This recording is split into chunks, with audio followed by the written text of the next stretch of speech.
Hi hello welcome to post 360. నేను మీ మురళీరాపల్లి. ఈరోజు మనం రావణ కేసు గురించి పూర్తిగా ఒక విశ్లేషణ అనేది మాట్లాడుకుందాం. ఎందుకంటే అతన్ని అరెస్టుల మీద అరెస్టులు చేసుకుంటూ కూటమి ప్రభుత్వం, అదే పవన్ కళ్యాణ్ అనుకోండి, పవన్ కళ్యాణ్ చాలా విధాల ఒక అధికారాన్ని దుర్వినియోగం చేస్తున్నాడు అనేది మాత్రం 100% వాస్తవం. ఒక వ్యక్తికి ఒక కేసులో బెయిల్ వచ్చినప్పుడు అదే కేసులో మళ్ళీ వేరే కోర్టుకు తీసుకెళ్తున్నారంటే, వేరే కేసు పెడుతున్నారంటే ఇది పూర్తిగా కక్షపూరితంగా జరుగుతున్నది అనేది మాత్రం ప్రతి ఒక్కరికి అర్థం అవ్వాల్సిన విషయం. అయితే గతంలో పిఠాపురంలో జరిగినటువంటి దారుణం ఏంటి? పిల్లల మధ్య ఒక టీచర్ అనే వ్యక్తి కుల వివక్ష తీసుకొచ్చి మాట్లాడటం, వాళ్ళని ప్రత్యేకంగా వేరు చేయటం, వాళ్ళని బూతులాడుతూ తోలనాడుతూ కొడటం జరిగింది. దానిపైన రావణ్ పూర్తి స్థాయిలో ప్రశ్నించడం జరిగింది. అక్కడికి వెళ్ళి ఒక బాలికతో కూడా మాట్లాడించడం జరిగింది. ఎందుకు అక్కడ జరిగింది ఏంటి? చిన్నపిల్లలకి అన్యాయం జరిగింది కాబట్టి పిల్లలతో మాట్లాడించడం జరిగింది. ఇది నాకు తెలిసి చట్ట ప్రకారం కావచ్చు, ఏ విధంగా కావచ్చు, ఇది 100% కరెక్ట్. ఎందుకంటే జరిగిన అన్యాయం వాళ్ళకి కాబట్టి పిల్లలతో మాట్లాడించవచ్చు. ఏడ్రా కొట్టుకుంటున్నారు రైట్ అంటే మేము కదండి ఆ పేటోళ్ళు అన్నాడు. ఓసిగూడు అంటేనే సార్ అన్నాడంటే ఆ పేటోళ్ళు నీకు చెప్పలేను రో, వాళ్ళకి బుద్ధి రాదు, ఇంకా జాతి అంతే దొంగ ముఠ అని అడిగాడు. అన్నాడు అన్నమాట. అన్నాడు. ఏ నా కొడుకు అన్నాడు ఈ మాట? ఇంగ్లీష్ సార్ అండి. పేరేంటి అతనిది? శ్రీనివాస్ సార్. నేను మంచోడిని కదా, బ్యాడ్ బాయ్, అందుకే బూత్ తిట్టాను. నేర్చుకోకూడదు అలాంటి బూతులు, అర్థమైందా? ఇంగ్లీష్ సార్ తిట్టాడు. ఇచ్చాం సార్ ఏమో ఆడవాళ్ళని వేరేలా తిట్టుకోడన్న, ఓసి గిలే అని తిట్టుకోడన్న. అమ్మ నాన్న చేసే వృత్తులు తిట్టుకోడన్న. పొత్తులు అమ్ముకుంటున్నావు, మీ బావ తాగేసి చచ్చిపోడు, నువ్వు చచ్చిపో అని తిట్టుకోడన్న. అయితే దీన్ని బేస్ చేసుకొని చిన్నపిల్లలతో మాట్లాడించి 2 వర్గాల మధ్య చిచ్చు పెట్టే ప్రయత్నం చేసేటట్టు కేసు పెడతాం జరిగింది. ఎంత దారుణమైన కేసు ఇది ఒకసారి ఆలోచించండి. అయితే ఇతని అసలు పేరు రావణ్ అని పెట్టుకున్నప్పటికీ బచ్చలపురం జోసెఫ్ అంటారు. బట్ నేను క్రిస్టియన్ కాదు అని చెప్తూ ఉంటారు ఆయన. ఈయన చౌదరి సామాజిక వర్గానికి చెందిన వ్యక్తి కాబట్టి ఈయన్ని అసలు అమ్మవారు పట్టించుకోవట్లేదేమో అనిపిస్తుంది. ఎందుకంటే నిజం చెప్పండి, ఆయన మాట్లాడిన మాటలు ఏదో తప్పు ఉందో? గతంలో పవన్ కళ్యాణ్ మాట్లాడిన మాటలనే కదా ఈయన రిపీట్ చేసింది. కానీ వీరు ఆయన పైన కక్ష పెట్టి పవన్ కళ్యాణ్ గారు ఇటువంటి కేసులు పెట్టి నడిపిస్తున్నారు అన్నది ప్రతి ఒక్కరికి అర్థం కావాల్సిన విషయం. అయితే ఫస్ట్ గా జోసెఫ్ గారిని హైదరాబాద్ లో అరెస్ట్ చేసి పిఠాపురం తీసుకెళ్ళడం జరిగింది.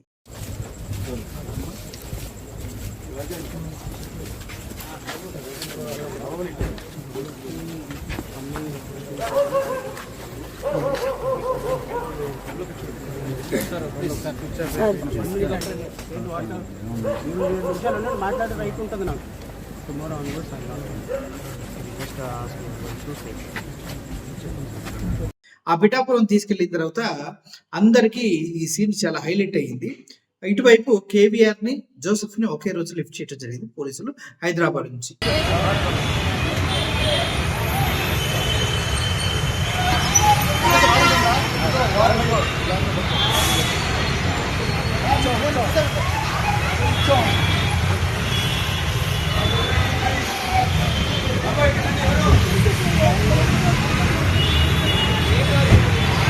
ఇటు తెలంగాణలోను అటు ఆంధ్రాలోను ఈ విషయంపై తీవ్ర చర్చ జరుగుతూ ఉండగా ఇప్పుడు అన్నిటికన్నా చర్చనీయాంశంగా మారింది కేవీఆర్ అనే వ్యక్తికి రిమాండ్ తరలించారు. 14 రోజులు రిమాండ్ లో ఉన్నాడు. అతన్ని కేసు క్లోజ్.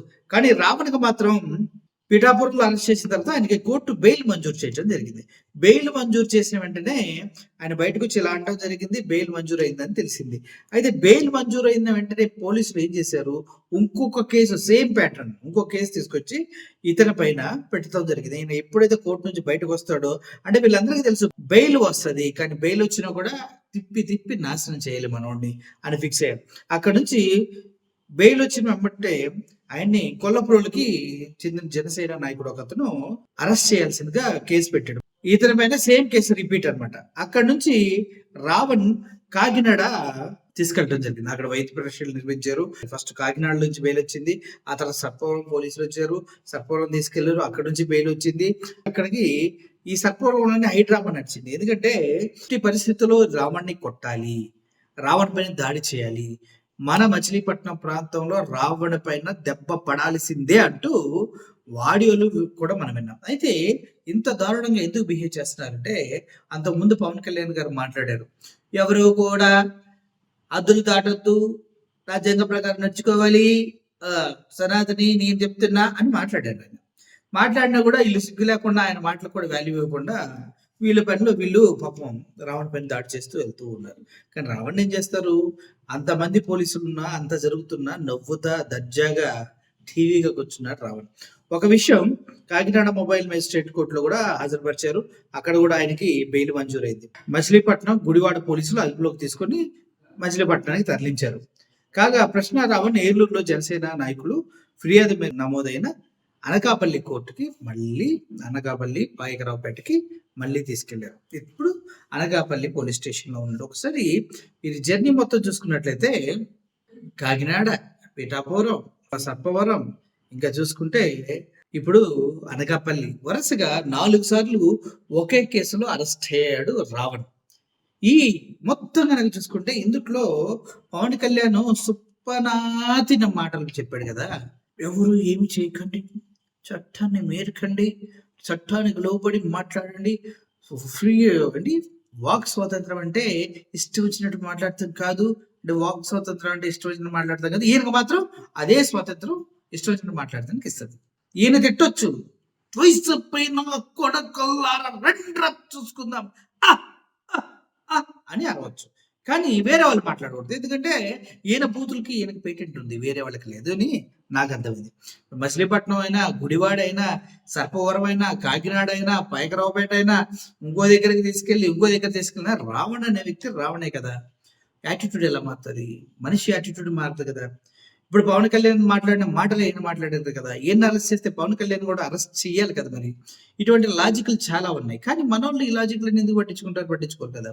సో అన్నిటికన్నా హైలైట్ ఏంటో తెలుసా, ఇంత జరిగిన తర్వాత ఎన్ని అరెస్టులు అయినా చేయని, 30 కేసులు పెట్టారండి, 30 కేసులు అన్నారు, ఎన్ని అరెస్టులు అయినా చేయని. ప్రకాష్ రాజు గారు కూడా ఈ విషయం పైన మాట్లాడేది, చిన్నగా ఎంత చిప్పిరోల్లాగా ఉన్నారండి అన్నట్టుగా ఆయన కూడా మాట్లాడారు.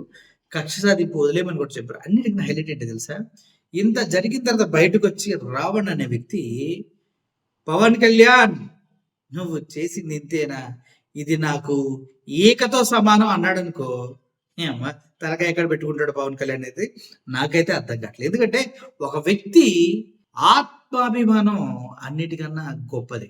కనీసం ఆత్మాభిమానం అంటే తెలియని పవన్ కళ్యాణ్ గారు ఈ మాట నేను ఎందుకు అనవలసి వస్తుందంటే, సొంత తల్లిని తిట్టావు లోకేష్, నేను నిన్ను వదిలిపెట్టనని చెప్పి చివరికి ఇప్పుడు అదే పార్టీలో తల్లిని తిట్టినప్పుడు ఆత్మాభిమానం ఉన్న వ్యక్తి ఆ పార్టీ జోలికి కూడా వెళ్ళాడు. కానీ పవన్ కళ్యాణ్ గారు వెళ్ళారు. ఒక అడుగు ముందుకు వస్తే మన బాలయ్య గారు అయితే అలాగా శంకర్ అయితే అలాగే జనమో మొత్తం పార్టీ పెట్టుకుని తిరుగుతున్నారంటూ చెప్పాడు. ఏం జరగల. ఏంటంటే ఆయన చెప్పింది ఇప్పటివరకు ప్రజలకి ఏమీ చేయాల, పోనీ చేస్తాడని నమ్మకం ఎవరికుందంటే ఎవరికీ లేదు. బట్ ఇప్పుడు ఎవరో అతన్ని ఇమిడియేట్ చేశారంటూ ఆయన సుప్పనాది సుత్తపోస కబుర్లు మీడియా ముందు చదివాడు. కానీ వాళ్ళ జన సైనికులు సిగ్గు లేకుండా దాడులకు తెగబడుతూ ఉన్నారు. ఇదంతా చూస్తే ఏమర్థమవుతుంది, కేవలం కక్షపూరితంగా తన పైన దాడి చేస్తూ ఉన్నాడు. రిలీజ్ అయి వచ్చినటువంటి రావణ్ ఇంతేనా నువ్వు చేయగలిగింది, ఇంకా రెట్టింపు ముందుకెళ్తా, ఏం పీకుతావు అంటే పవన్ కళ్యాణ్ తలగా ఎక్కడ పెట్టుకుంటాడో నాకైతే అర్థం కావట్లేదు. అంతేకాదు ఓవరాల్ గా ఒక విషయం మీరు గుర్తుంచుకోవాల్సింది ఏంటంటే, రావణ్ అనే వ్యక్తి ఆయన ఎంత ధైర్యంగా మాట్లాడాడో అరెస్టుకు ముందు కూడా అంతే ధైర్యంగా చెప్పడం జరిగింది. అరెస్ట్ చేసుకుని నీ ఓట్ పైన ఇలాగే నుంచుంటా, నేను నీకు అపాలజైజ్ చెప్పను అని చెప్పాడు. అంటే ఎంత స్ట్రాంగ్ ఉన్నాడో అర్థం చేసుకోండి. అటువంటి స్ట్రాంగ్ వ్యక్తిని మీరు టచ్ చేశారు. ఇంకో విషయం నేను క్లియర్ గా చెప్తా, ఎప్పటి నుంచో మన చరిత్రలో నానుడిగా ఉంది ఏంటంటే, బలమైన రాజు కంటే మొండి సైనికుడే చాలా డేంజరస్. ఇతను సైనికుడు, ఇతను ముందుకు వెళ్తాడు, తన మీడియా ద్వారా, తన మాటల ద్వారా నెక్స్ట్ పవన్ కళ్యాణ్ జీవిత గమనాన్ని మార్చబోతాడేమో అని నాకు అనిపిస్తుంది. మీరేమనుకుంటున్నారు కింద కామెంట్ రూపంలో తెలియజేయండి. ఆయన కొడతానికి వెళ్ళిన జన సైనికులకి నేను ఒకటే చెప్తున్నా, ఆయన్ని మీరు కొడితే ఆయన సెలబ్రిటీ అవుతాడు. ఆయన్ని మీరు ఎంత కొట్టి ఎన్ని కేసులు పెడితే అంత బలంగా తయారవుతాడు, పవన్ కళ్యాణ్కి పోటీ అవుతాడు. ఆ తర్వాత మీ కర్మ కెలికి కంపు చేసుకోవడం అంత మంచిది కాదు మిత్రమా. Thank you for watching this video. దీనిపైన మీ కామెంట్స్ ఏంటో కింద కామెంట్ రూపంలో తెలియజేయండి. Thank you so much.